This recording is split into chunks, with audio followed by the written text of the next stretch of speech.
se mueven rápido sobre la roca helada, no hablan. Uno de ellos, con una navaja curva que brilla un segundo y desaparece, hace un gesto corto hacia el cielo, y el cielo responde. Primero un punto negro, luego otro, luego docenas. El aleteo no suena como en un documental de naturaleza, suena como una cortina pesada que se abre de golpe. En el borde del círculo la familia está quieta, con la mirada fija en un lugar que nadie en mi cultura querría mirar. Alguien susurra una oración, casi sin voz, y el viento trae un olor seco, mineral, como a piedra caliente. Lo inesperado es esto. Aquí el último acto de amor no es esconder un cuerpo, ni conservarlo, es ofrecerlo.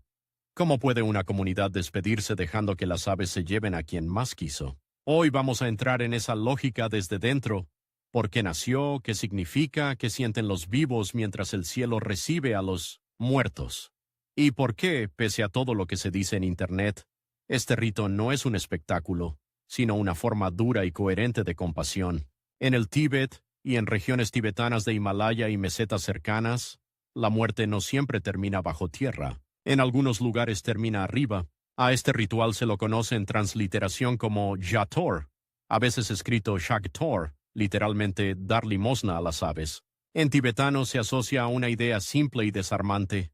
El cuerpo es una casa que ya quedó vacía. Lo que amábamos, la persona, ya no está allí. El cuerpo entonces puede convertirse en alimento para otros seres, como un último gesto de generosidad.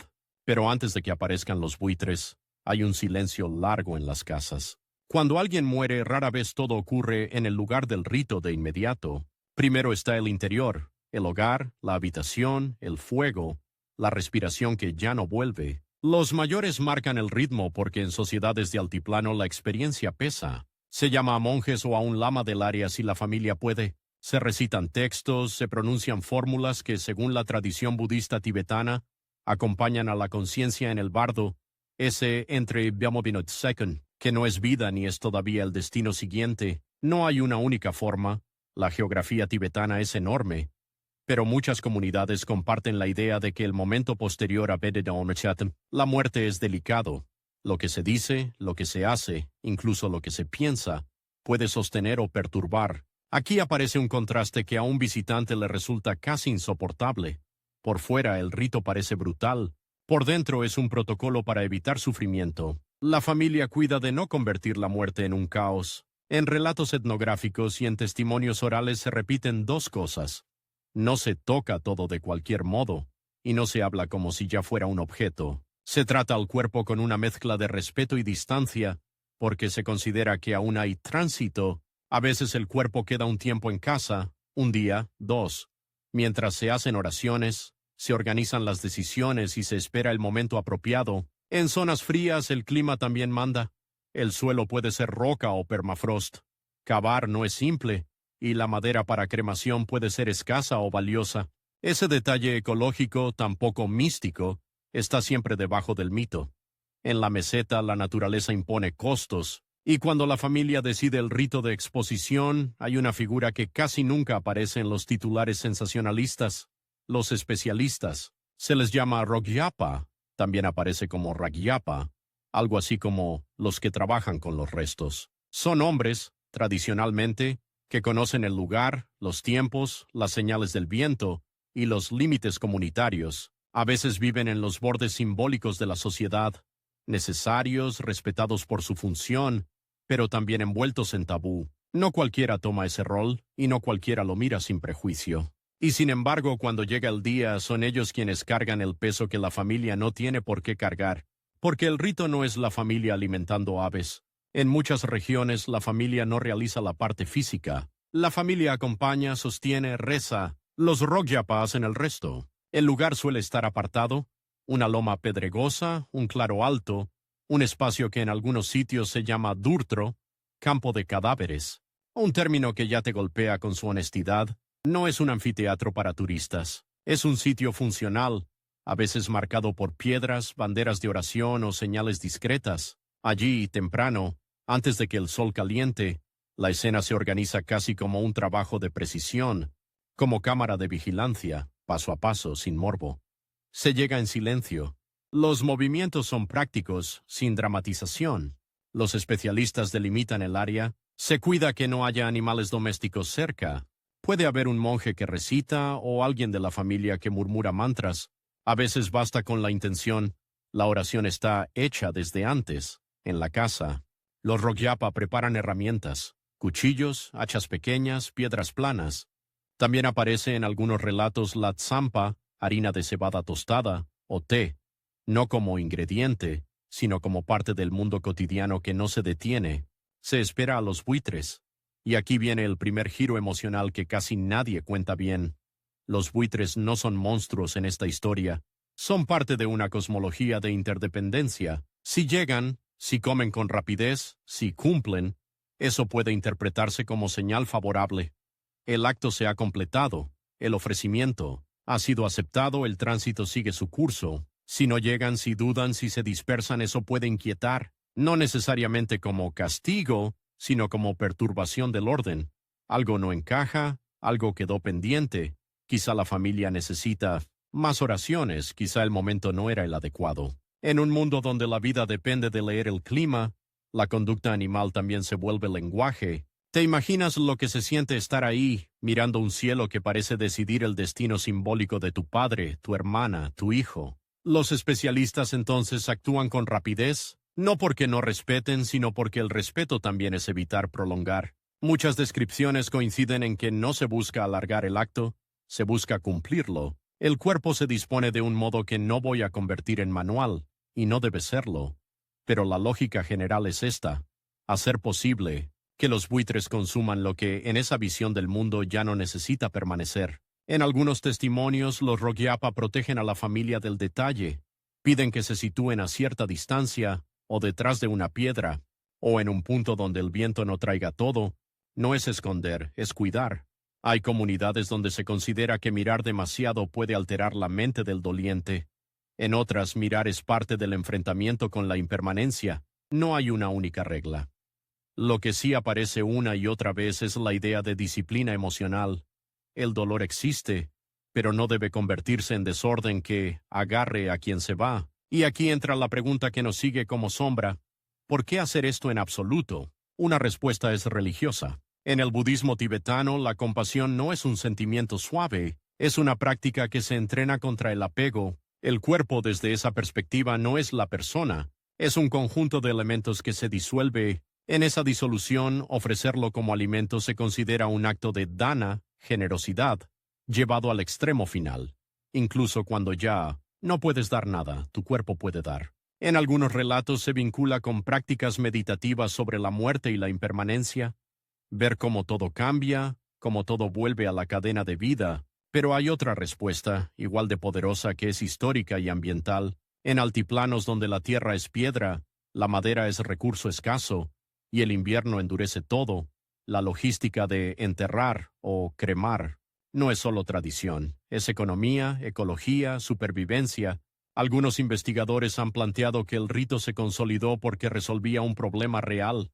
¿Qué hacer con un cuerpo donde cavar es casi imposible y quemar es un lujo? La exposición, en ese contexto, es una solución que evita contaminación del agua, evita consumo de madera, y devuelve nutrientes a un ecosistema duro. ¿Y entonces qué fue primero? ¿La necesidad o la doctrina? Aquí empiezan las versiones, y es importante decirlo con honestidad. Las fuentes no siempre coinciden. Una línea sostiene que prácticas de exposición existían antes del budismo, asociadas a tradiciones locales y a la religión Bon, una tradición compleja que precede y convive con el budismo tibetano. En esa versión, el budismo no inventó el rito, sino que lo reinterpretó.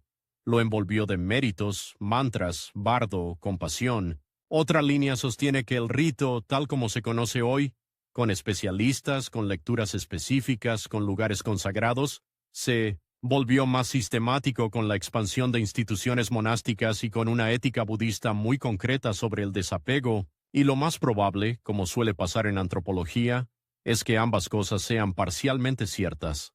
Prácticas antiguas reconfiguradas por nuevas cosmovisiones y necesidades ambientales convertidas en virtud moral. Desde fuera hay gente que lo cuenta como barbarie, pero desde dentro la pregunta es otra. ¿Qué es más respetuoso? ¿Esconder el cuerpo como si fuera un tabú? o aceptar su destino natural como parte de la vida. A veces, en el imaginario occidental, respeto equivale a conservar, embalsamar, enterrar en ataúd, poner flores, sellar. En el Tíbet, el respeto puede significar lo contrario.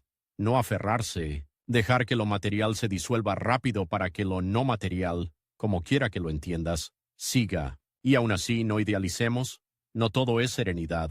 Dentro de la familia hay tensión real. En relatos recogidos por etnógrafos y viajeros se mencionan emociones que chocan entre sí.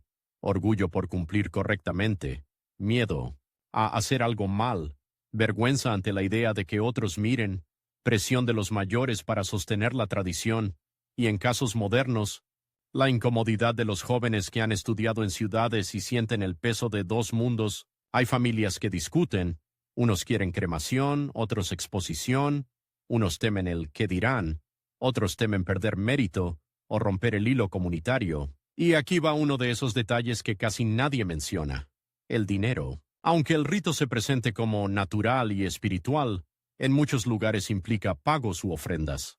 Al monasterio, a los especialistas, a quienes recitan, a quienes organizan, no como compra, sino como parte de una economía ritual que sostiene instituciones y roles. Para una familia pobre esto puede ser un peso. Para una familia con estatus puede ser una ocasión de mostrar capacidad de cumplir bien, dar más ofrendas, invitar a más gente, recitar más. Y entonces la muerte, además de duelo, también es una escena de posición social, no siempre visible pero presente. Otro detalle poco contado: la presencia de mujeres. En algunas comunidades las mujeres, sobre todo jóvenes, no se acercan al lugar de exposición, por tabúes ligados a pureza, a peligro espiritual o simplemente por protección emocional. En otras participan en los preparativos domésticos, sostienen la casa, organizan comida para quienes vienen, mantienen el orden. Es decir, aunque no estén en la roca donde el cielo baja, están en el corazón logístico del rito. Y para muchas el duelo ocurre en la cocina, en el fuego, en el té que se ofrece a quienes llegan, en el silencio compartido con otras mujeres. La muerte también tiene género, aunque el video de internet no lo muestre. ¿Y qué pasa con el muerto, para él, para ella? En la visión tibetana tradicional, el rito no es para el cuerpo, es para el proceso del tránsito, para ayudar a soltar, para guiar. Se recitan enseñanzas que recuerdan que lo que se ve no es el final. En algunos casos se menciona la práctica de Phowa, una transferencia de conciencia que ciertas escuelas atribuyen a lamas entrenados. Esto es un punto delicado. No es algo verificable como un dato físico, y por eso muchos estudios lo presentan como creencia ritual más que como hecho. Pero como antropólogo, lo importante no es demostrarlo, es entender lo que hace en la vida social. Calma, sentido, estructura, un mapa para atravesar el pánico. Y ahora regresemos a la roca, porque hay un instante que cambia todo. Cuando los buitres se posan, el sonido del aire se vuelve cercano. Los especialistas hacen un gesto, a veces con la mano, a veces con una tela, y las aves se ordenan de un modo que parece imposible. Cientos de cuerpos, pero una coreografía. Es aquí donde el espectador externo cree ver horror, y sin embargo, dentro de la comunidad, esto puede sentirse como cumplimiento. La última caridad se está realizando, la naturaleza está haciendo su trabajo. Pero el momento más extraño no es ese. El momento más extraño es lo que ocurre después, cuando el lugar vuelve a ser piedra, viento y nada más, y la familia regresa a casa, con un duelo que ya no tiene tumba a la que ir, ni urna que guardar. ¿Dónde se pone la memoria cuando no hay un aquí físico? ¿Cómo se llora cuando el final no es un objeto, sino una ausencia completa? Y ahí es donde empieza lo verdaderamente interesante. En el Tíbet, la despedida no termina en la roca, termina y a la vez continúa, en una red de días, comidas, oraciones, prohibiciones y gestos cotidianos que mantienen vivo a quien se fue sin convertirlo en un resto. En la casa la olla vuelve a hervir aunque nadie tenga hambre. Una mujer mayor deja una tras otra 3 lámparas de mantequilla frente a un pequeño altar. La llama tiembla y hace un tic suave, como si respirara. Un niño pregunta en voz baja ¿cuándo vuelve el abuelo? Nadie lo corrige con dureza, solo le acarician el pelo y alguien responde: ahora está viajando. Afuera el humo de enebro, sang, una fumigación ritual muy extendida en el mundo tibetano, sube recto por el aire frío. Lo inesperado es que la despedida no terminó en la montaña, recién empieza aquí, en los días que siguen, donde la comunidad tiene que aprender a vivir con un tipo de ausencia que no deja tumba. ¿Cómo se sostiene la memoria cuando no hay un lugar físico al que ir? ¿Qué hace una familia noche tras noche para que el miedo no se convierta en culpa? En muchas tradiciones tibetanas, el duelo se organiza como un calendario de cuidado. Lo conocemos por descripciones etnográficas, por diarios de viajeros, por testimonios orales y por estudios contemporáneos sobre ritual y budismo. No es un vacío después del funeral, sino una secuencia de actos pensados para acompañar el tránsito. Uno de los números que aparece una y otra vez es 49, 7 semanas de 7 días. No en todas partes se cuenta igual, y no todas las familias pueden cumplirlo con la misma intensidad, pero la idea general es conocida. El bardo, ese entre, puede durar hasta 49 días según ciertas enseñanzas populares. Durante ese tiempo se recitan textos, se hacen ofrendas, se encienden lámparas, se invita a monjes si es posible, y se cuida el estado mental de los vivos. Porque el duelo, aquí, también se entiende como una prueba de disciplina. Desde fuera esto puede parecer religión en abstracto. Desde dentro es casi terapia comunitaria con reglas. Hay días específicos en los que se hacen recitaciones, a veces el 7º día, luego el 14º, y así sucesivamente como estaciones de un viaje. No es solo por el muerto, es por los vivos que necesitan sentir que algo está siendo hecho, que no están abandonando a quien se fue. En algunos lugares se recita el bardo Todol, conocido en Occidente como Libro Tibetano de los Muertos, aunque ese título simplifica mucho. En otros se prefieren textos de la escuela local o mantras que la familia conoce de memoria. Lo importante no es el libro, sino el acto. Repetir, acompañar, sostener. Y aquí entra una tensión humana preciosa y difícil. ¿Y si no puedo permitírmelo? ¿Por qué invitar monjes, encender lámparas durante semanas, hacer ofrendas? Todo eso cuesta. Muchas familias hacen lo que pueden. Una lámpara en lugar de 10, una recitación en lugar de 7, una pequeña donación al monasterio, en lugar de un gran ritual. En entrevistas modernas se escucha una frase repetida con resignación y orgullo. Lo hicimos a nuestra medida. La tradición en la vida real no es uniforme. Se adapta al bolsillo, al tiempo y a la fuerza emocional de cada casa. También hay prohibiciones y cuidados que, vistos desde afuera, parecen superstición, pero por dentro funcionan como contención. En algunas comunidades se evita cierta música, se limita la risa fuerte por un tiempo, se regula quién entra y sale de la casa, se cuida el habla. No invocar al muerto como si estuviera atrapado allí. A veces se evita mover objetos del difunto inmediatamente. Otras veces se hace lo contrario. Se ordena rápido para que la mente no se aferre. La regla no siempre es la misma, pero el objetivo sí. Evitar que el duelo se vuelva una cuerda que tira hacia atrás. Y hay un gesto que revela una ética profunda. El tema de la comida. En muchas sociedades la muerte corta el apetito. Aquí la comida reaparece como obligación moral.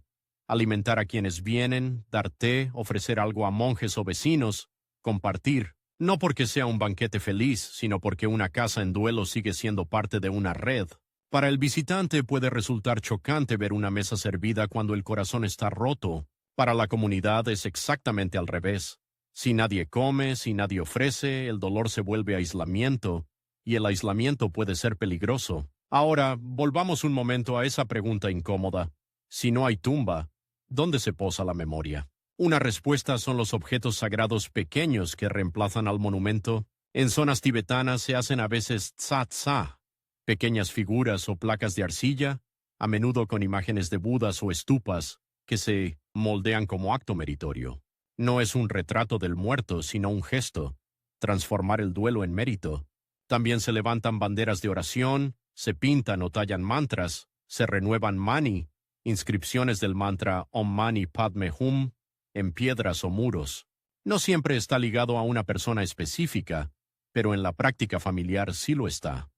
Esto lo hicimos por él. Esto lo hicimos por ella. La memoria se vuelve acto repetido, no objeto guardado. Y aquí aparece uno de los grandes malentendidos de Internet. Muchos creen que el Hathor borra al muerto, que lo vuelve anónimo y lo elimina rápido como si la vida no importara. Es casi lo contrario. El cuerpo desaparece, sí, pero la memoria se distribuye, en oraciones, en ofrendas, En gestos que se repiten durante semanas y, a veces, años, no hay un punto fijo, hay una constelación. La segunda confusión típica es más fea. Lo hacen porque son pobres o porque no les importa. Esa lectura reduce una tradición compleja a un estereotipo. Es cierto que el entorno físico y la economía influyen, eso sería ingenuo negarlo. Pero reducirlo a pobreza borra la capa moral y filosófica que para los participantes es central: compasión, desapego, continuidad de la vida. Y también borra una verdad práctica. Incluso cuando hay alternativas, muchas familias siguen eligiendo esta forma porque encaja con su idea de lo correcto. La tercera confusión es la más dañina. Es un show para turistas. Aquí hay un matiz importante. En el mundo contemporáneo sí existe turismo en áreas tibetanas, y sí se han documentado casos de miradas externas invasivas, cámaras, curiosidad sin contexto. En algunos sitios, las comunidades han respondido con reglas más estrictas: limitar accesos, pedir respeto, establecer zonas donde la gente no entra. Y en relatos recientes aparece un cambio. Lugares de Chator que antes eran exclusivamente comunitarios se vuelven conocidos y eso obliga a renegociar la intimidad. El rito no nació para el visitante, pero el mundo moderno con carreteras y teléfonos hace que el visitante llegue igual, y entonces la tradición se defiende como puede. Ahora, un giro. La tradición también ha cambiado por razones políticas y administrativas, no solo por turismo. En el siglo XX, y especialmente desde que el territorio tibetano quedó bajo estructuras estatales modernas, muchos aspectos de la vida religiosa pasaron por ciclos de control, restricción y reacomodo. Esto no es una línea recta, y las experiencias varían por región y época, pero un punto aparece en investigaciones contemporáneas: la institucionalización. En algunos lugares se designan sitios específicos, se regulan prácticas por salud pública o por control del espacio, y el rito se vuelve más administrable. Para algunos eso protege, para otros enfría y estandariza algo que antes era más orgánico. Y, sin embargo, incluso dentro de esos cambios, el núcleo emocional se mantiene. La familia no está allí para ver, está allí para cumplir. Quiero contarte 3 situaciones documentadas en relatos y estudios, porque ayudan a entender que esto no es un bloque uniforme. El caso del forastero.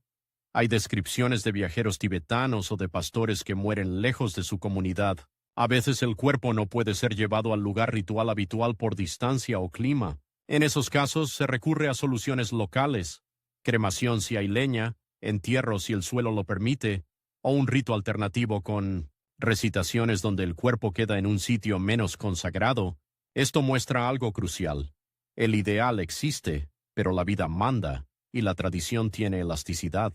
El caso de la disputa familiar. En entrevistas modernas, sobre todo con tibetanos urbanizados, aparece la discusión entre generaciones. Los mayores quieren mantener el hator por continuidad y mérito. Los jóvenes a veces sienten vergüenza por el estigma externo o prefieren cremación por privacidad. El resultado suele ser una negociación. Rituales de recitación se mantienen aunque cambie el destino del cuerpo. Es decir, el conflicto no destruye la tradición, la remezcla. El caso del mal presagio. Algunas narraciones orales hablan de ocasiones en que las aves no acudieron o se dispersaron. Sea cual sea la explicación material, clima, presencia humana, cambios en el entorno, la lectura simbólica importa.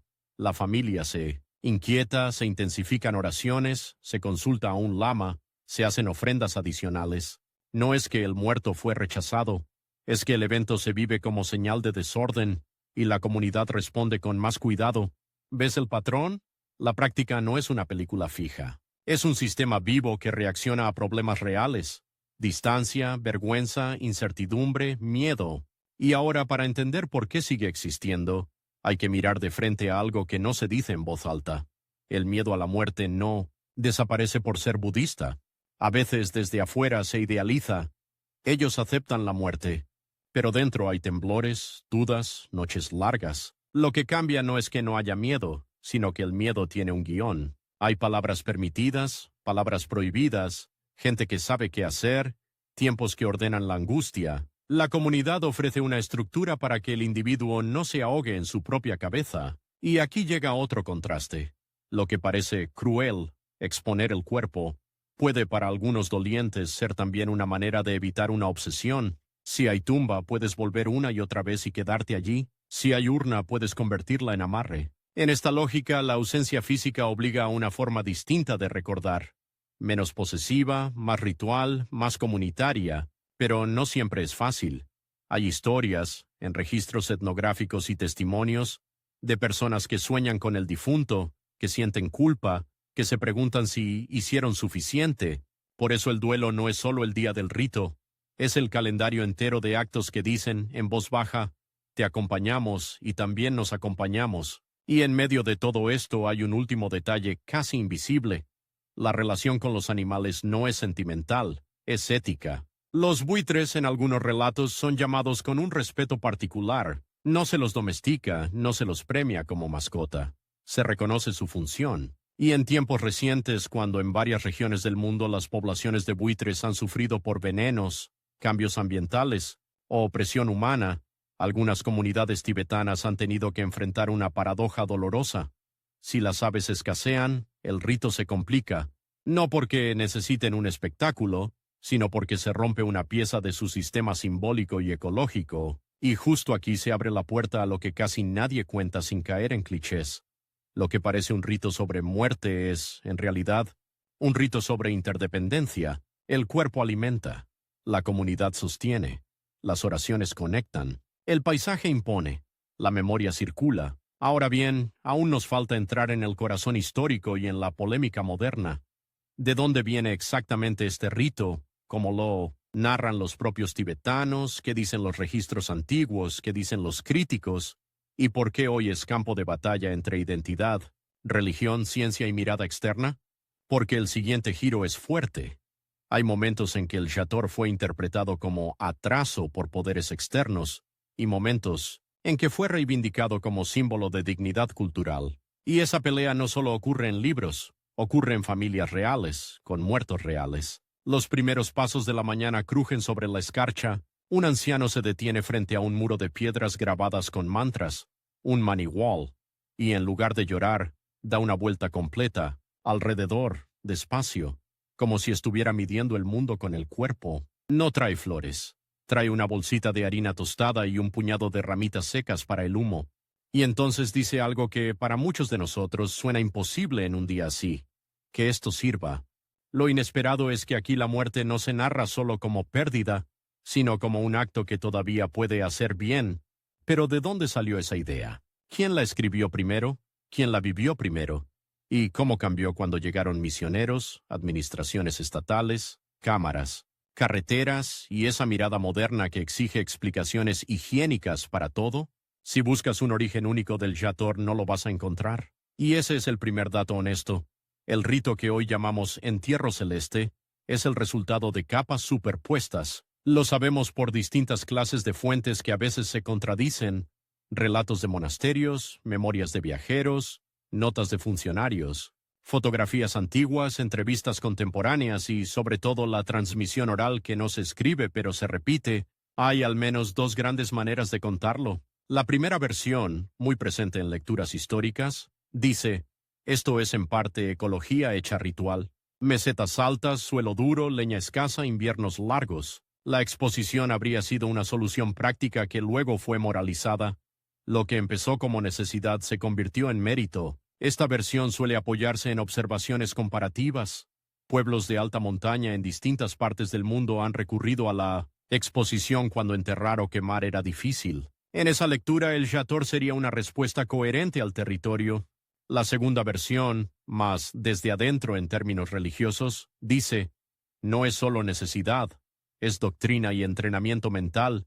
En el budismo tibetano, la contemplación de la impermanencia no es un adorno filosófico, es una práctica cotidiana, y hay un universo simbólico, especialmente en tradiciones tántricas, que sitúa la transformación de lo impuro en lo despierto como un camino real. Los campos de restos no son solo lugares físicos, son también escenarios de enseñanza, recordatorios de que lo que se aferra se rompe y lo que suelta se libera. ¿Se excluyen? No. Lo más probable es que se hayan reforzado mutuamente.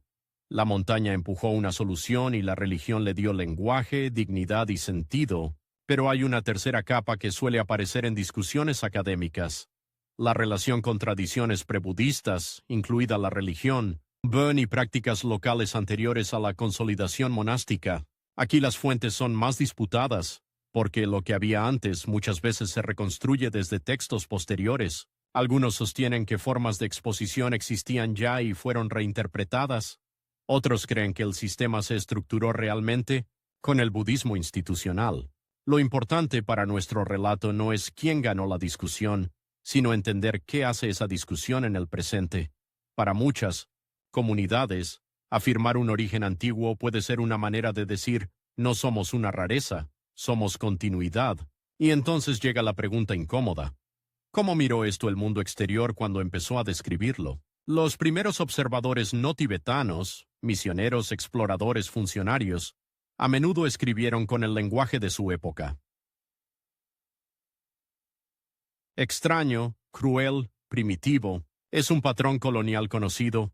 Cuando una práctica no encaja con tus categorías de dignidad, la nombras con vergüenza ajena, pero incluso en esos textos hay algo útil si se lee con cuidado. Describen el asombro, sí, pero también registran detalles de organización comunitaria, del rol de monjes, de la presencia de especialistas, de los tiempos. Es decir, aunque el juicio esté cargado, el dato existe. Y, sin embargo, el relato externo casi siempre perdió la pieza central, el punto de vista del duelo, porque para la familia el rito no es un comentario sobre el cuerpo, es un comentario sobre el vínculo. Te dejo ir, no como abandono, sino como última responsabilidad.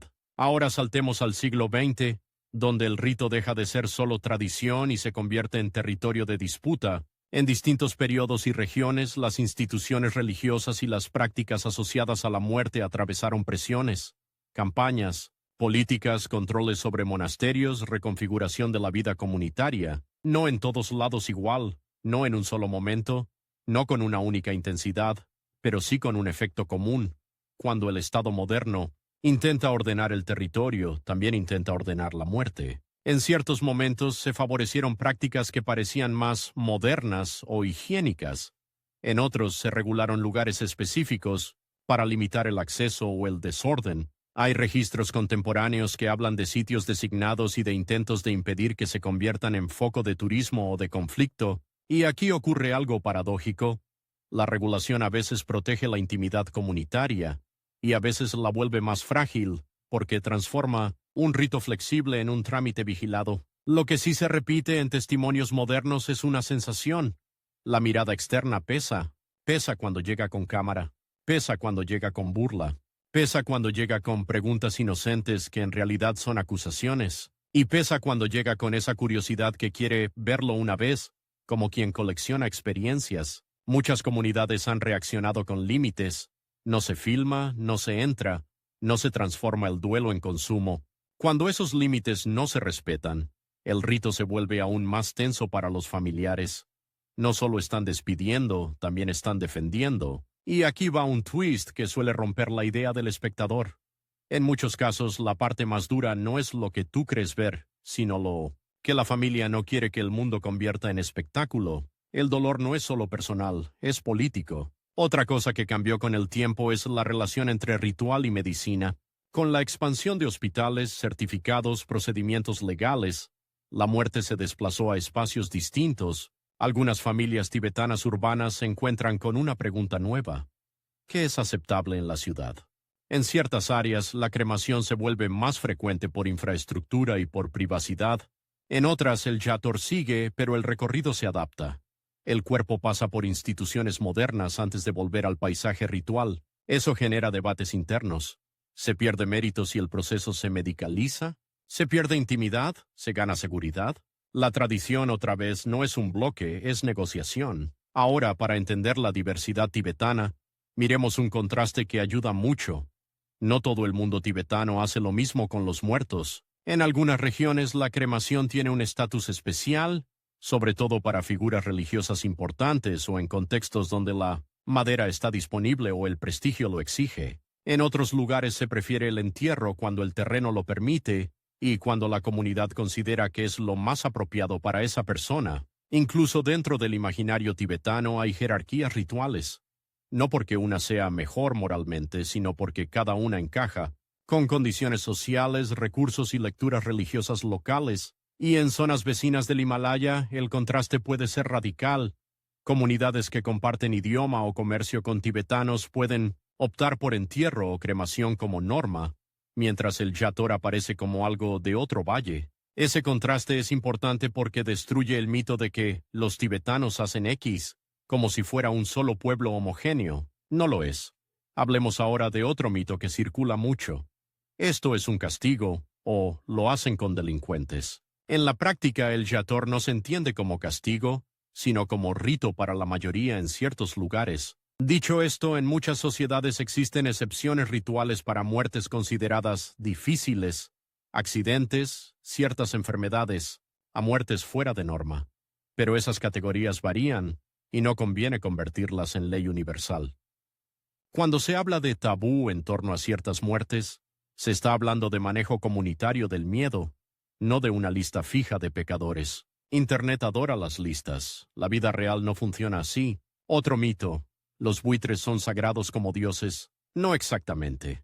En muchos relatos se los trata con respeto, sí, pero más como parte de un pacto ecológico y ético que como divinidad. Son agentes de transformación. Si los conviertes en dioses, romanticizas.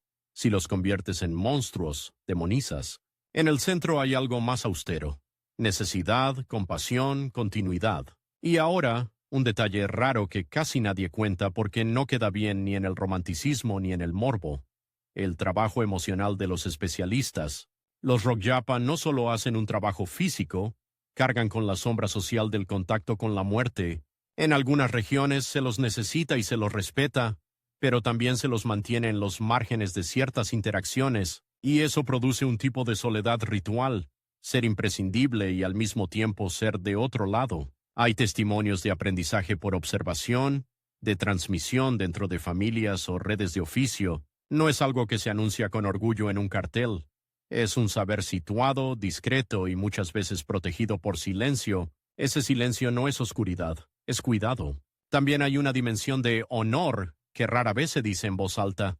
Para una familia, hacer las cosas como corresponde es una forma de mantener la dignidad del linaje, no en sentido aristocrático necesariamente, sino en sentido comunitario. Cumplir con lo que los mayores reconocen como correcto. Fallar no es pecado. Es quedar expuesto al juicio social en un momento de vulnerabilidad. Por eso hay presión. Por eso hay discusiones. Por eso, incluso cuando alguien duda, a veces sigue adelante. No solo por fe, sino por pertenencia. Y aquí aparece la gran pregunta contemporánea. ¿Por qué sigue vivo? Porque resuelve tareas que siguen existiendo, incluso en el siglo XXI. Resuelve la necesidad de cerrar un proceso sin convertirlo en objeto de consumo. Resuelve la necesidad de mantener comunidad cuando todo empuja a vivir el duelo en soledad. Resuelve la necesidad de dar sentido cuando la muerte parece absurdo.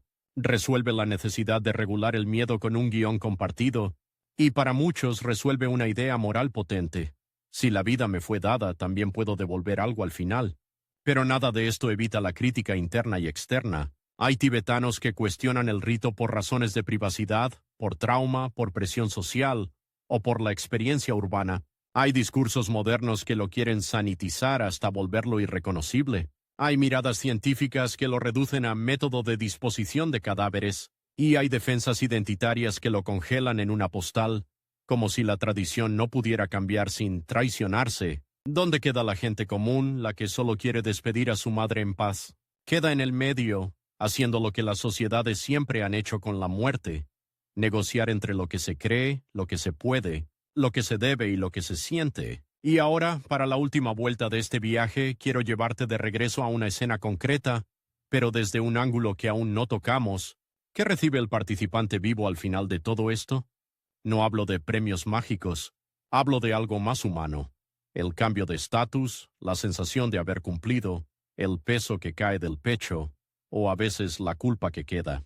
Porque el final del rito no está en el cielo, está en el cuerpo del que se queda. Cuando el viento baja al atardecer, el valle queda tan quieto que se oyen cosas pequeñas. El roce de la lana contra la piel, el golpe mínimo de una taza sobre madera, el clic de una cuenta de mala entre dedos nerviosos. Un joven, ya adulto pero todavía hijo en el orden de la familia, se sienta junto al fuego y mira la puerta como si esperara que alguien entrara. En ese instante la abuela le coloca en la muñeca un hilo sencillo y le susurra una frase corta, casi práctica. Ahora te toca sostener. Lo inesperado es esto. El ritual no termina cuando el cuerpo desaparece. Termina cuando el vivo cambia de lugar en el mundo. ¿Qué se gana o se pierde al atravesar una despedida así? ¿Por qué, pese al choque cultural y a los cambios modernos, esta tradición sigue siendo una respuesta eficaz a los miedos más antiguos? Después del Hathor, la vida no vuelve a lo de antes, vuelve a otra cosa. En muchas comunidades tibetanas, la muerte produce un reajuste visible. Roles, responsabilidades, reputación, memoria. Y eso, más que la escena del cielo, es lo que mantiene el rito vivo. La primera transformación es íntima, la sensación de haber cumplido. En testimonios contemporáneos recogidos por investigadores y en relatos orales, aparece una palabra que podríamos traducir como correctitud o estar en regla. No es burocracia, es alivio moral. Para alguien que creció con la idea de que el tránsito del muerto requiere apoyo, cumplir el rito y las recitaciones no es un gesto simbólico vacío, es la forma de decir no te dejamos solo. Incluso quienes no son devotos en el sentido estricto suelen describirlo como un cierre. Algo se hizo, algo fue atendido, pero ese alivio convive con lo que rara vez se muestra, el choque emocional. Hay dolientes que no quieren recordar imágenes, que sienten náusea, que sueñan durante semanas, y esto no contradice el respeto al rito, lo confirma. La muerte en cualquier cultura puede herir la mente. La diferencia es que aquí la comunidad tiene maneras específicas de sostener a quien quedó vulnerable. Acompañamiento, recitaciones, tareas compartidas, visitas. No siempre funciona perfecto, pero existe una red. Y aquí va una de esas cosas que casi nadie cuenta, porque no encaja con el cliché de tradición serena. A veces el peso del ritual se siente como presión social. Si la familia decide no hacer Shator en un lugar donde es norma, puede enfrentar murmullos, no siempre abiertos, pero presentes. No cumplieron, se avergonzaron, se volvieron como los de la ciudad. En sociedades donde la identidad está fuertemente anclada en prácticas comunes, salirse del guión puede doler tanto como el duelo. Por eso, incluso cuando hay dudas, muchas familias siguen, no por fanatismo, sino por pertenencia. ¿Hasta qué punto una persona es libre en un momento de dolor? ¿Y hasta qué punto esa falta de libertad es también la red que evita que te caigas? El segundo cambio es social. El duelo reordena jerarquías y responsabilidades. En muchas familias, quien era hijo se convierte en cabeza de tareas concretas. Cuidar animales, tratar con vecinos, gestionar ofrendas, coordinar con monjes. Las mujeres, que ya sostenían la vida doméstica, pueden asumir más autoridad o, en otras configuraciones, cargar con más trabajo invisible. Los mayores se vuelven árbitros, deciden qué se hace y cuándo. La muerte, entonces, no solo es pérdida, es transferencia de mando. Ese paso de rol es parte del final del rito. El muerto cambia de estado, y el vivo también. El tercer cambio es cosmológico. La manera en que se piensa el cuerpo. Aquí hay un giro profundo que puede incomodar al espectador. El Yator enseña de manera brutalmente concreta que el cuerpo es impermanente, no como idea bonita, sino como experiencia. Desde fuera uno podría decir, qué traumático. Desde dentro muchos lo describen como una lección que no se olvida. Algunos tibetanos lo expresan con frases sencillas transmitidas oralmente. Todo compuesto se descompone. En esta pedagogía dura el rito funciona como recordatorio colectivo. No te aferres porque el aferrarte te rompe. Y aún así, el rito no es un culto a la muerte. Es un intento de domesticar la muerte sin negarla. Ahora, hablemos de por qué sigue existiendo hoy, incluso con alternativas. La primera razón es religiosa filosófica. Para muchos sigue siendo un acto de compasión y generosidad. No hay un yo eterno que necesite conservar su carcasa. Hay un flujo. Dar el cuerpo como alimento se interpreta como última dana. Esto encaja con una ética donde el mérito no es dinero espiritual, es entrenamiento del corazón contra el egoísmo. La segunda razón es comunitaria. El rito es un mecanismo de cohesión. La muerte podría fragmentar. El yator y los días de recitación obligan a la gente a moverse hacia la casa del duelo, a ofrecer ayuda, a sostener. En sociedades rurales del altiplano esa cohesión no es sentimental, es supervivencia. Hoy, incluso con modernidad, sigue siendo capital social saber que cuando mueras no quedarás solo. La tercera razón es ecológica práctica. El entorno sigue siendo el entorno. En zonas altas, los límites materiales no desaparecen por tener teléfono. La geografía no negocia. Y aunque se amplíen opciones, crematorios, traslados, la solución tradicional sigue siendo coherente con el paisaje. La cuarta razón es identitaria. El rito se volvió un símbolo de ser de aquí. En contextos donde la cultura tibetana ha sido observada, discutida, politizada, ciertas prácticas se cargan de significado. Para algunas comunidades, mantener el yator no es solo mantener un funeral, es afirmar una forma de ver la vida, una memoria colectiva, a una continuidad frente a presiones externas, pero aquí hay un riesgo. Cuando un rito se vuelve bandera, puede endurecerse. Y eso también ocurre. Algunos sienten que ya no hay espacio para elegir sin que te acusen de traición. Y entonces, ¿qué pasa con la crítica moderna incluso dentro del budismo? Hay debates sobre salud pública, sobre impacto ambiental, sobre turismo invasivo, sobre el bienestar animal, sobre privacidad.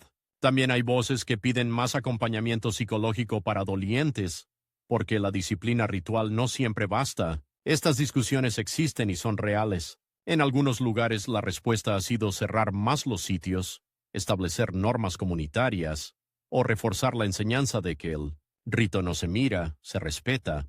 Ahora, para cerrar, quiero volver al principio, al momento en que las aves bajan. Si te quedas solo con esa imagen, te pierdes lo más humano. Para quienes participan, el rito no dice, tu cuerpo no importa, dice algo más complejo. Tu cuerpo importa tanto que puede ser útil incluso después. Y también dice, no te convierto en objeto, te dejo ir. En un mundo donde la muerte a menudo se esconde, tras paredes blancas, tras maquillaje, tras lenguaje eufemístico, el Shator hace lo contrario, la coloca en el centro, no para exhibirla, sino para recordarnos que lo que amamos no es un cuerpo, es una relación. Piensa en esto un segundo. ¿Cuántas de nuestras prácticas funerarias, por más elegantes que parezcan, son también mecanismos para controlar el miedo? Ataúdes sellados, perfumes, mármol, distancia. No es que una sea mejor que otra. Es que todas responden a lo mismo, el terror de perder y la necesidad de seguir.